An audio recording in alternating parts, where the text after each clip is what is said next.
நம்ம தாய் தந்தையர்களுக்காக நம்ம துஆ செஞ்சுக்கிடுவோம். அல்ஹம்துலில்லாஹ். யா ரஹ்மானே, எங்களை படைத்து யா ரஹ்மானே எங்களுக்கு தேவையான உணவையும் அளித்து அல்ஹம்துலில்லாஹ்.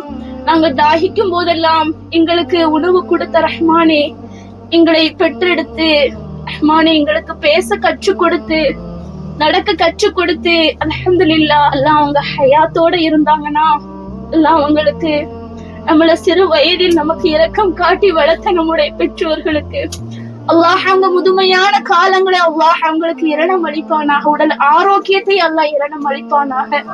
அவர்கள் கபர்வாசிகளாக இருந்தால் வல்ல ரஹ்மான் அல்லாஹ் கபரை அல்லாஹ் விசாலமாக்கி சொர்க்கத்தில் உயர்ந்த சொர்க்கமான ஜன்னத்துல் ஃபிர்தௌஸில் அல்லாஹ் இரணம் அளிப்பானாக. நாம கஅபாவில் புனிதமான கஅபாவில் கேட்கக்கூடிய துஆ நம்ம ஹஸ்ரத் கேட்க சொன்னாங்க. அல்ஹம்துலில்லாஹ். அல்ஹம்துலில்லாஹ். அந்த இடத்துல தாய் தகப்பனை நிச்சயமா நம்ம நினைச்சு பார்க்கணும். அல்ஹம்துலில்லாஹ். நம்ம தாய் தகப்ப மட்டும் நமக்கு இந்த ஹிதாயத்தை காட்டலனா, இந்த லா இலாஹ இல்லல்லாஹ் என்கிற கலிமாவை நமக்கு சொல்லி கொடுக்கலனா, நம்ம இப்பேற்பட்ட நம்மளால பயணிக்க முடியாது. அல்ஹம்துலில்லாஹ்.